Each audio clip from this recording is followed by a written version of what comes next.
بسم اللہ الرحمن الرحیم۔ حضرت عثمان غنی رضی اللہ تعالیٰ عنہ کی سیرت۔ اگر میری 10 بیٹیاں بھی ہوتیں تو میں ایک کے بعد دوسرے سے تمہارا نکاح کر دیتا، کیونکہ میں تم سے راضی ہوں۔ نبی رحمت صلی اللہ تعالیٰ علیہ وآلہ وسلم کے یہ اعزازی اور رضامندی کے کلمات مسلمانوں کے اس عظیم خیر خواہ، ہمدرد اور غمگسار ہستی کے لیے ہیں جسے خلیفہ ثالث یعنی تیسرے خلیفہ امیر المومنین حضرت سیدنا عثمان غنی رضی اللہ تعالیٰ عنہ کے نام سے جانا جاتا ہے۔ آپ وہ عظیم ہستی ہیں جو چوتھے ایمان لانے والے ہیں۔ اس زمانے میں اللہ تعالیٰ نے بہت نوازا تھا، بہت خزانہ بھی دیا تھا، لیکن اللہ نے خزانہ بھی دیا اور اللہ نے دل بھی عطا کیا۔ اللہ نے خزانہ بھی دیا اور اللہ نے سخاوت کا دریا بھی عطا کیا۔ نارملی دنیا میں کیا ہوتا ہے، جو بزنس میں زیادہ انوالو ہوتے ہیں وہ پھر دین سے زیادہ دور ہو جاتے ہیں۔ جو زیادہ بڑا کاروبار کرتا ہے اسے اپنے دین کے لیے ٹائم نکالنا مشکل ہو جاتا ہے، مگر حضرت عثمان غنی رضی اللہ تعالیٰ عنہ کا جو جذبہ تھا وہ بہت کمال کا جذبہ تھا۔ کس طرح اللہ سے تجارت کیا کرتے تھے۔ حضرت عثمان غنی رضی اللہ تعالیٰ عنہ کا ایک بہت خوبصورت واقعہ پیش ہے۔ حضرت سیدنا عبداللہ ابن عباس رضی اللہ تعالیٰ عنہ سے روایت ہے کہ امیر المومنین حضرت سیدنا ابو بکر صدیق رضی اللہ تعالیٰ عنہ کے زمانہ خلافت میں قحط پڑا تو آپ رضی اللہ تعالیٰ عنہ نے لوگوں سے فرمایا تمہیں کوئی تکلیف نہیں پہنچے گی یہاں تک کہ اللہ پاک تمہیں اس قحط سے نجات دے گا۔ پھر جب اگلا دن ہوا تو ان کے پاس خوشخبری دینے والا آ گیا کہ حضرت عثمان غنی کے پاس گندم اور سامان خوراک کے 1000 اونٹ آ رہے ہیں۔ پھر جب حضرت سیدنا عثمان غنی رضی اللہ تعالیٰ عنہ کے پاس گندم اور دیگر کھانے کی چیزوں کا 1000 اونٹ آئے تو اگلے روز تاجر لوگ آپ کے گھر پہنچ گئے اور ان کے دروازے پر دستک دی۔ آپ باہر تشریف لائیں اور ان سے پوچھا تم لوگ کیا چاہتے ہو؟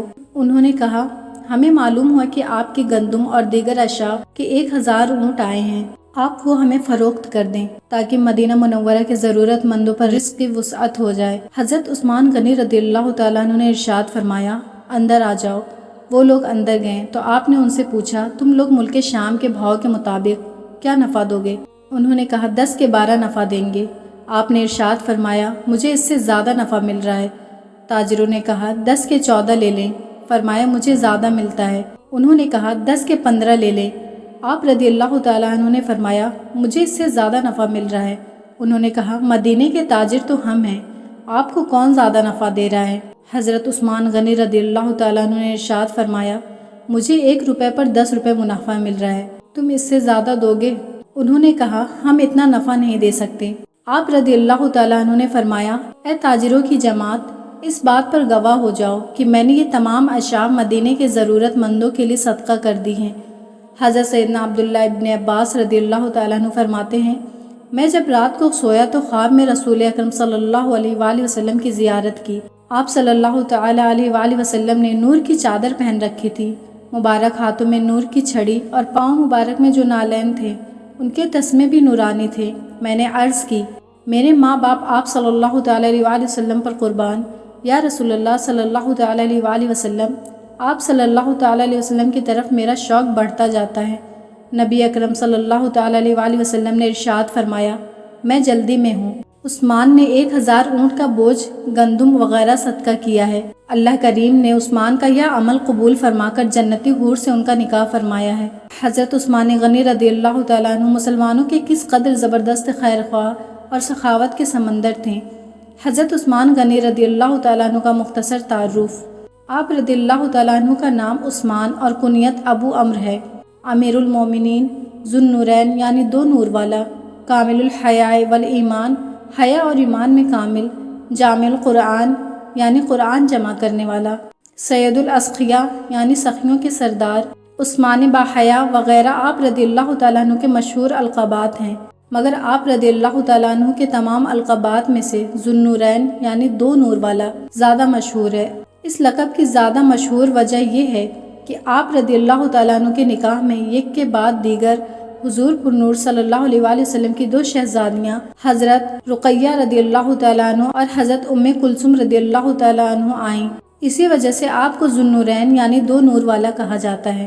حضرت ابو بکر صدیق رضی اللہ عنہ کی کوششوں سے اسلام لائے اور اسلام قبول کرنے والوں میں سے آپ رضی اللہ عنہ کا شمار 4تھے نمبر پر ہوتا ہے، جیسا کہ آپ رضی اللہ عنہ خود ارشاد فرماتے ہیں میں اسلام قبول کرنے والے 4 افراد میں سے چوتھا ہوں۔ حضرت عثمان غنی رضی اللہ عنہ کو جمعۃ المبارک کے دن 35 ہجری حج کے مہینے میں شہید کیا گیا۔ حضرت جبیر بن مطعم رضی اللہ عنہ نے نماز جنازہ پڑھائی اور آپ رضی اللہ عنہ جنت البقیع میں دفن کیے گئے۔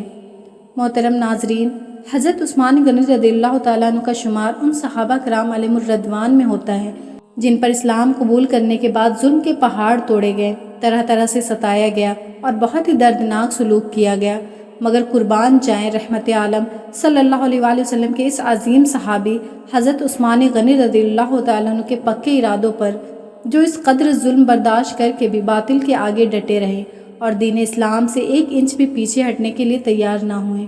حضرت سیدنا عثمان غنی رضی اللہ تعالیٰ عنہ کے پاکیزہ سیرت کا ایک روشن پہلو یہ بھی تھا کہ آپ ساری رات رب کائنات کے بارگاہ میں سجدہ و قیام کی حالت میں گزار دیا کرتے، آخرت سے ڈرتے اور اپنے رب کریم کی رحمت کی آس لگائے رکھتے تھے۔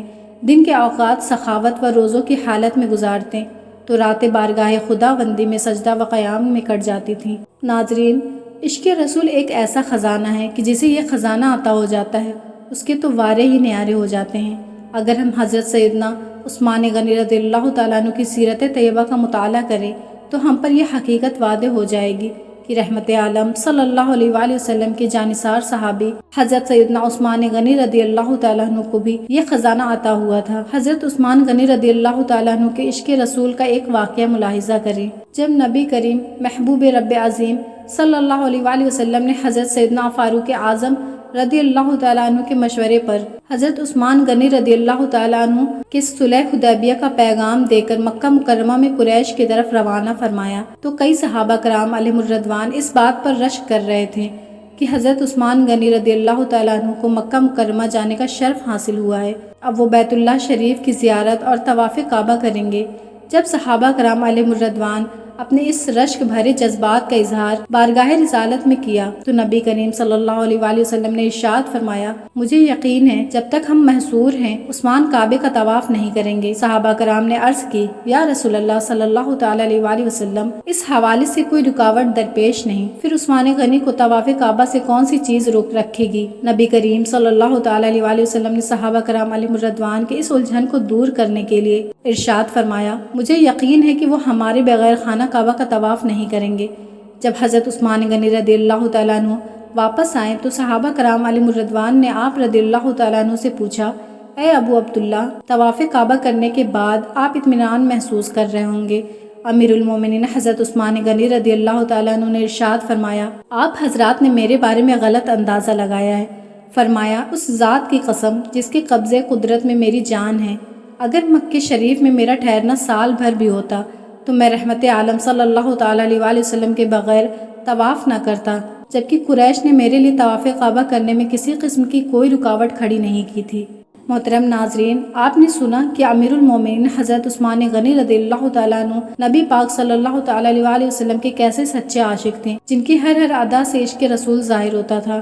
اللہ تعالیٰ ہمیں حضرت عثمان غنی رضی اللہ تعالیٰ عنہ کی سخاوت کا ذرہ عطا فرمائے، ان کے خوف خدا کا حصہ عطا فرمائے، ان کے عشق رسول کا ذرہ عطا فرمائے، ان کے ذوق تلاوت کا ذوق عطا فرمائے، آمین۔